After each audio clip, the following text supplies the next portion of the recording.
Well, g'day and welcome everyone. EmrickXV here. And in this episode on the Fuloocraft Horizons Divided server, we're going to be looking at the way of the humble villager. That's right. I've never spent a lot of time with these inquisitive characters. And I have to say that I am ashamed because they are marvellous little individuals.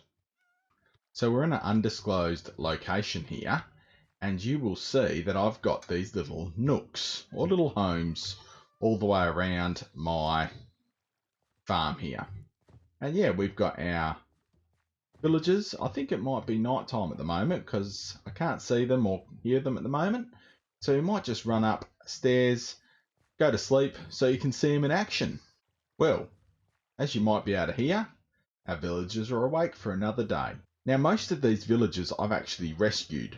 They're former zombie villagers, and for the most part, I have spent time getting all these villagers happy and healthy. So we've got a big range of villagers about here. We've got some armourers, some fletchers, some farmers, and all sorts going on. And they're just in the middle of their social interactions, so we'll just leave them be. So the great thing about the villagers here is that you can get all sorts of good stuff off them, whether it be fletchers can give you enchanted bows and enchanted crossbows.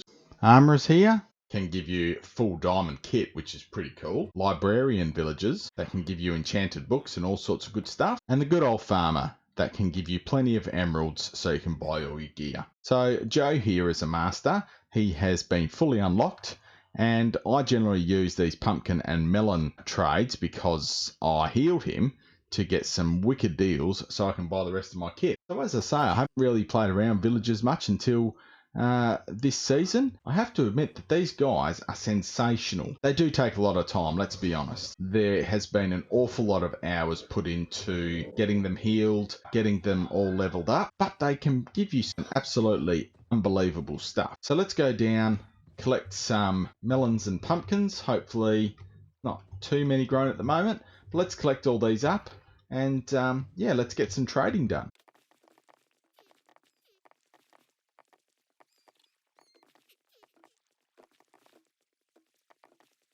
Okay, so we're ready to do some trading, so let's go see Joe first. The beauty about villages is they just make, when you're here by yourself, as you can see I'm on by myself today, they just bring a whole new life to the game. Chatting away, you know, doing work and this sort of stuff, and it really becomes quite immersive sort of working with the villagers, and I really haven't experienced that so far in Minecraft, and I've had a really good time mucking around with them. So let's get some of these trades done. And let's get some coin. You got to love these. We've got one pumpkin for one emerald. And we've got the one melon for one emerald as well. So Joe was a zombie villager who I healed. So that's why I do get very good deals with him. But yeah, it basically means that you get some sensational trades that really help you out. And I have to admit, getting zombie villagers turned into villagers is actually harder than it sounds. Let's go take a look at some of the footage I've taken of having to deal with the zombie villagers.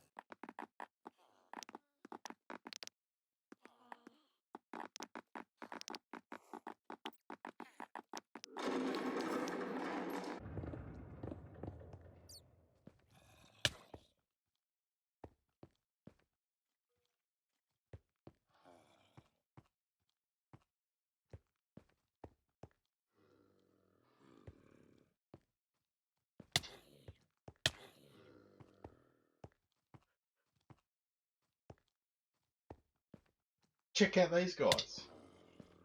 These guys just keep popping up. Which is good because I can try and heal them and turn them into villagers, but I've just got to try and wrangle these two at once. Hopefully it shouldn't be too much of an issue. I'm pretty fortunate to have a little area in here already, but I'm going to get smacked up here in a minute. Yep.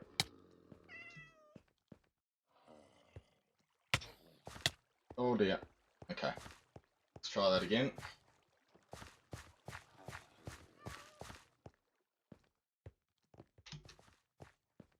Both in. Oh. Oh. No.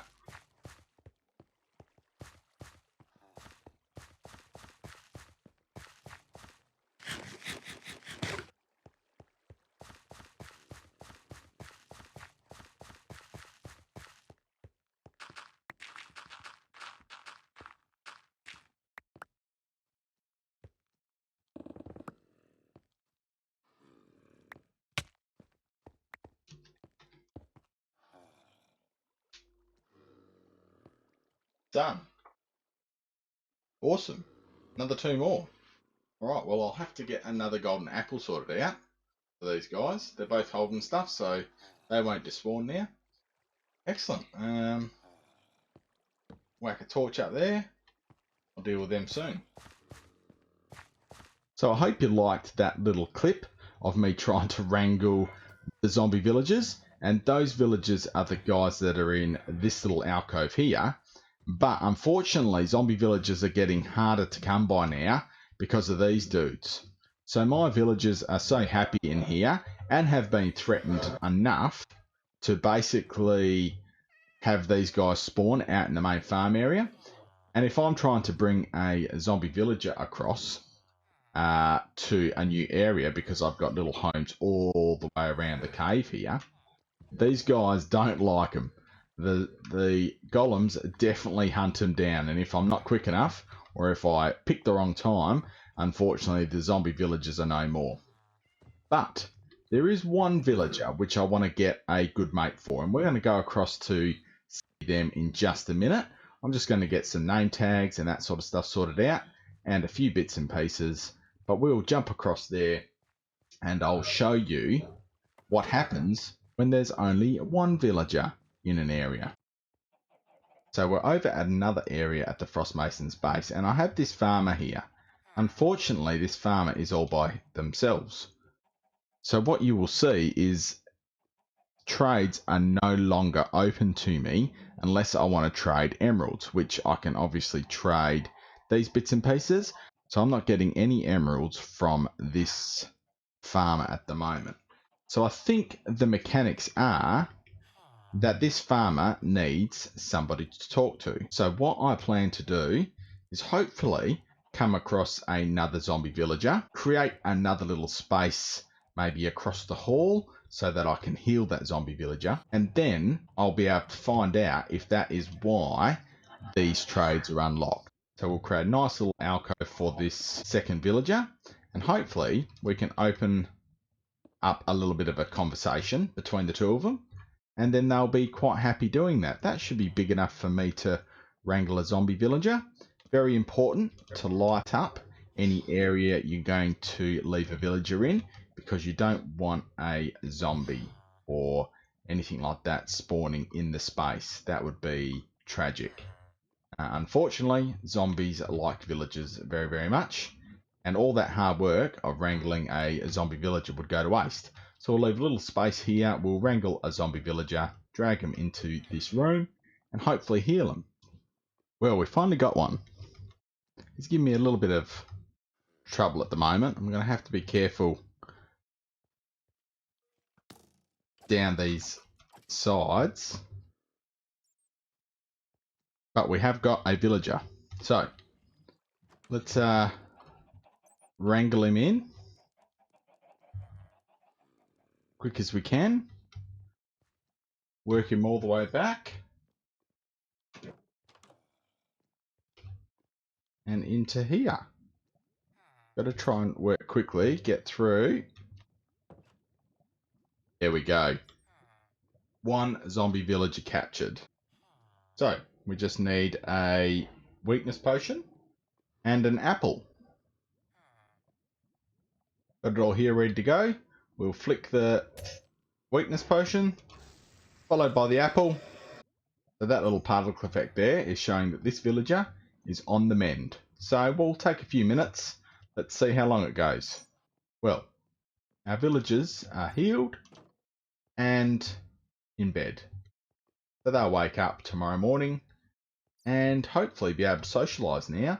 They'll be able to activate these doors, and I should just clean that up and socialise, which should be good for them. Hopefully that will unlock this farmer's trades. I've just got to decide what trade or what profession to give this villager here. I'll have a look and see what that villager is currently trading as and see if that's what we want to keep. Okay, so we've got a cartographer. But the question is, are they interacting with each other now? I think they might be. let me just have a little bit of a look at our farmer here. Okay, so our trades haven't opened up yet. I will see what's going on with there. I would have expected these trades here to open up so that we can get emeralds, but maybe I need to do some trading for other items as well, potentially get some golden carrots or something like that and see if that helps. But hopefully they start chatting with each other. So just while I've been working with these villagers, I've now worked out that as well as social interaction, the villager actually needs the access to the workstation to free up the trades again. So now we have the melon trade. We can go through and get more emeralds, which is fantastic. So yeah, so as long as they've got access to their workstation, and I believe the social interaction may be a part of it as well, but definitely having the workstation within the area that the village is going to be spending time needs to happen so that they free up those trades. So everyone, that about wraps up my little video on the way of the Minecraft villager. I really do hope you liked this video, and if you did, please make sure you hit that like button. And if you want to see more of the content coming out of the FHD Fuloocraft Horizons Divided server, make sure you let me know in the comments below and consider subscribing. Next time you open a world, how about you go and try some villager antics? They're great fun, particularly on a single player, I reckon. They just give you that little bit more interactivity, and even though they take a little bit of time, they're great fun. So thanks very much, and old mate thinks that's a good idea. Have a good one, and we'll see you later.